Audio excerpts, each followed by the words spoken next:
Hello!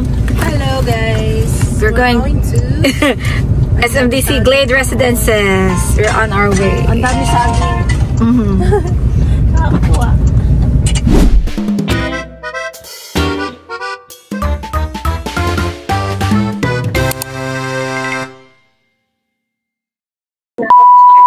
Maayong adlaw, Iloilo. Nandito kami ngayon sa Glade Residences, one of the property of SMDC along Barangay Balabago, Haro, Iloilo. Yes, you heard it right. Ito yung version 2.2 vlog namin dito sa Glade Residences. That was 2 years ago, right? I think 2 years ago. 2 years ago na. Nagaling din ako dito sa Iloilo, kinuha na namin ang vlog.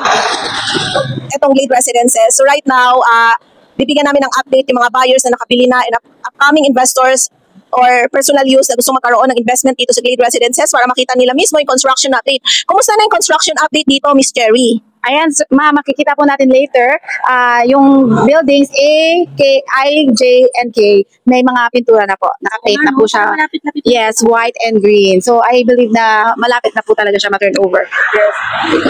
Ang kinagandahan din dito, guys, sa mga hindi napanood yung vlog ko before, magkakaroon ng SM Haro, katabi lang mismo nung Glade Residences. So walking distance siya sa future SM Mall. At saka yung SM Mall na gagawin dito, Miss Sherry, malaki no, maluwang? Yes, sobrang malaki. Nakikita nyo, from Glade and then hanggang doon sa, ano tawag doon? Sa highway? Highway, Opo. ang lawak kanina. Actually, ipa-plus ko dito para makita nyo. Lawak ng development sa Glade Residences. Malaki siya kesa sa SM Mandurriao. Totoo yan. You heard it right. At saka ang kinagandahan, Miss Sherry, pag mag-i-invest yung mga clients dito ngayong pre-selling, they can take advantage sa lower price up to turnover date. Di ba? So mataas yung return of investment natin. So this is the right time to invest. Invest early and you can get high return in the future. And ito namang Iloilo is hindi siya affected sa Pogo. Kaya ang taas ng rental rate dun sa Style Residence. Tama, sobrang taas. Nagulat din ako. Nagulat ako doon sa rental rate And ng... everyday, ma'am, parang everyday na pumupunta ako doon, marami talagang guests. Yes. Hindi malabo mangyari yung dito sa Glade Residences. At ang maganda ngayon, nakakapag-purchase ka pa ng non-VAT, meaning you can save 12% sa mga investor na nakapag-invest na. They know what I mean, yung about sa VAT. So, malaking bagay din yun. Tapos ang monthly lang, Miss Sherry, how much? Ngayon is 13,000 plus monthly equity for 36 months. Saka no down payment. Take note, no down payment. Reservation fee is how much? 30,000 pesos. Yes. So wala po tayong ilalabas na malaking spot cash or spot down payment. So ano lang, equity lang na 13,000 plus. Yeah. This is the right time talaga na mag-invest kasi matitik advantage nyo yung mga promo, flexible payment term namin dito sa Glade Residences. Tara at silipin natin yung showroom again. And ito naman yung ating showroom, sample dress-up unit to give you idea. Actually, na-discuss to ni Miss Cherry last time, 2 years ago sa vlog namin. Nung ano pa lang to, sobrang pre-selling pa lang. So right now talagang nakatayo na yung mga building. Ito yung pwede nyong gawin sa unit nyo. Actually, sample design lang to. Pero upon turnover, ang kinagandahan naman ng SMDC, livable na siya. May kasama na siyang cabinet sa lower ground. May tiles na rin, may provision na rin for the sink here. And pwede mo na lang lagyan ng exhaust and built-in cabinet. Depende sa iyong perspective. And this one is the electric cooktop. Ayan. And let's proceed naman sa ating toilet. Ito. Sa mga bagong viewers na hindi pa nakikita, i-discuss ko lang sa inyo very quick. And this one is the top-load washing machine, another storage. Pag nilagyan mo kasi ng storage na dito, you can maximize the space. And this is the vanity mirror. Pwede kang mamili ng mga mirror, yung may light. Then this one is the sink. Pero upon turnover, uniform yung design namin. Take note lang. This one kasi pinalitan lang nila ng design. And here naman is the provision for shower. Ito kasama na to upon turnover. So, ang idadagdag mo na lang is hot and cold water heater. And we can add here the shower enclosure para hindi tumalsik yung mga water. And this one is kasama na yung toilet natin. Dagdagan nyo na lang ng design. And let's proceed to this exciting part, ang ating living area. So this is the living area. To give you idea lang, you can put painting or mirror, depende sa inyong perspective. Yung mirror kasi, it can widen up the space. Kung nakita nyo at napanood nyo yung mga vlogs ko, yung nilalagay dito normally is mirror. And this one, you can add design. Yan. And here is the 2-seater dining round table to maximize the space. And this one, normally sa Manila, ang ginagamit nila is sofa bed. Pero depende naman, pwede naman itong 3-seater na sofa. And pag nag-interior kayo ng unit, maganda yung 3 colors lang. Huwag yung maraming color para hindi masakit sa mata. Kung napansin nyo, ang sarap niya sa mata kasi nag-focus siya sa mint green and gray and white color. Kung napansin nyo guys, diba? Sobrang onti lang yung other colors. And this one naman, pinalitan siya ng sliding door na glass. Depende pa rin sa inyong perspective. Pero upon turnover, it's wood yung glass dito. And may butas siya sa taas para yung aircon lumusot siya dun sa ating living area. And this one is can fit up to queen size bed. As you can see, queen size bed yung size na yan. Pero pwede namang double bed lang para at least mas malaki yung space. And you can add a comforter, yan, para maganda. And mint green, ayan. And ito naman, drop ceiling ang tawag dito. Ito, drop light, yan. And this is coffee table. Yan, this one. And ang ganda ng comforter na ginamit, ang kapal. And ito yung ating cabinet. Glass din, para kita niya yung loob. Ang ganda. Very elegant. And this one is the working table / vanity mirror. So you can add lamp. Depende sa iyong perspective, design, glass. Yung glass kasi naka-full na, oh. Yan. Pwede naman vanity mirror lang yung ilagay mo. So, pwede pang working table to. And ito, meron na tayong provision for window type aircon dito. Hanggang 1.5 horsepower. Then, ito naman yung ating window. So, laging may window for ventilation. Diba? Maganda. Ito kasi very cute lang na 1 bedroom. It can fit up to 4 tenant kung parental investment.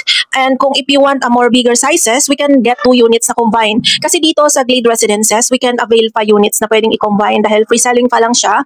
So, pwede pang butasin yung other tower. Once kasi na sobrang tayo na at meron ng harang, mahirapan na siyang i-wall opening or i-door opening. Pero anyway, kung plano nyo naman ng 2 unit, we can buy dun sa hindi pa mataas yung construction. Anyway, we can set a Zoom presentation para ma-explain namin sa inyo kung ano yon sa mga interested buyers. This is good for rental investment.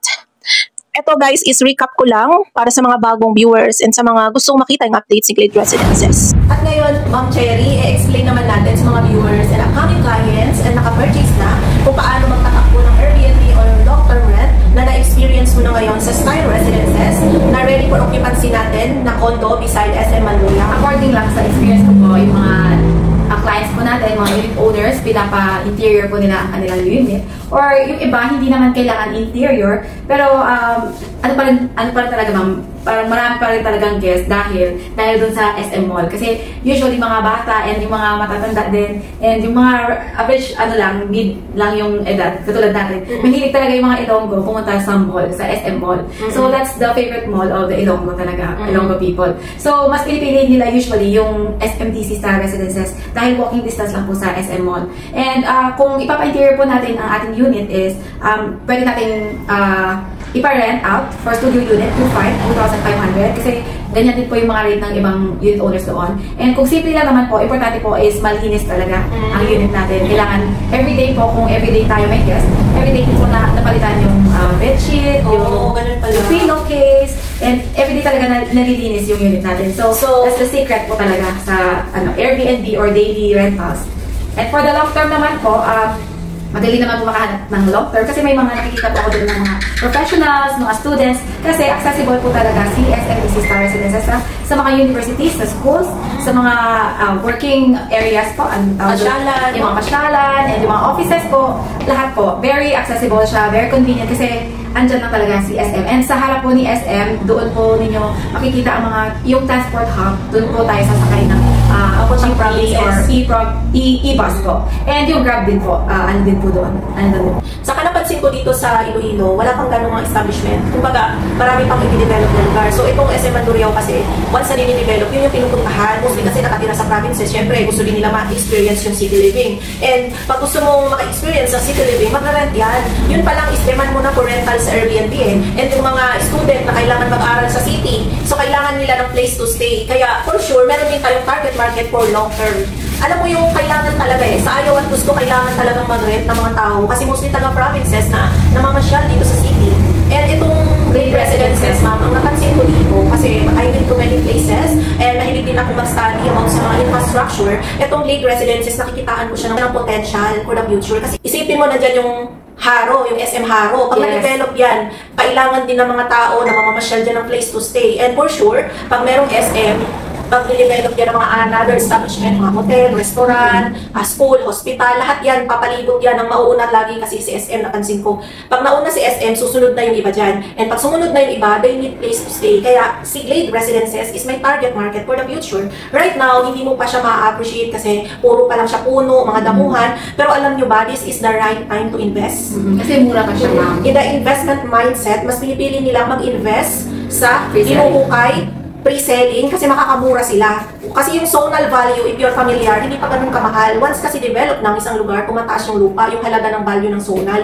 Pag nagmahal yun, kailangan din mag-appreciate ng developer. So marami pa siyang ipa-price increase si Glade Residences. Right now, mapapurchase mo lang siya at non-VAT, you can save 12%. So installment pa yan ha, no down payment, 30,000 yung reservation fee. And ang monthly right now is 13,000. Monthly equity for 36 months. Yes. Kaya guys, huwag kayong matakot mag-invest sa lugar na i-develop pa lang.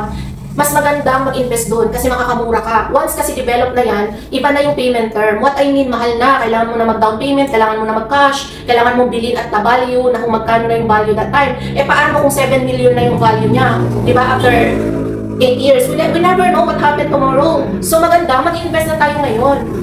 Kung gusto mong ma-discuss namin more details about Glade Residences, yung floor plan, unit number, unit details, more info, we can set a Zoom presentation. You can contact me here at my Viber or WhatsApp. And kung nag-worry kayo kung sino mag-assist, I have my local marketing partner na si Ms. Cherry Ariston. You've been here for almost SMDC 3 years? 3 years na siguro. 3 years, including yung other developer. How many years? Nakalimutan ko na, 4 to 5 years na po ako sa real estate, I believe. Yeah, matagal na si Miss Cherry, very trusted. Kailangan nyo ng trusted person here. Nandito si Miss Cherry na pwedeng mag-assist sa inyo actual dito sa Glade Residences, kahit sa Style Residences. Maka-online man yan kung ikaw ay based abroad, sa US, Canada, Australia, another country. We can set a Zoom presentation. Pwede nating pag-usapan ang full details. Kaya kami kumukuha ng vlog guys, para at least makita nyo naman kami sa digital. Eto, kasi mahirap ngayon, maraming scammer guys. Ayan, si Kuya Guard oh. So, legit na nandito kami sa office. Legit talaga siya sa showroom. Ayan si Kuya Guard. Hindi yan na-edit guys ha, kasi marami ng AI ngayon. Pero this one is not AI. Ayan si Kuya. Totoo ito. So, ayan si Ma'am. Yung kanilang maintenance dito sa showroom. Napapanatiling malinis ang showroom.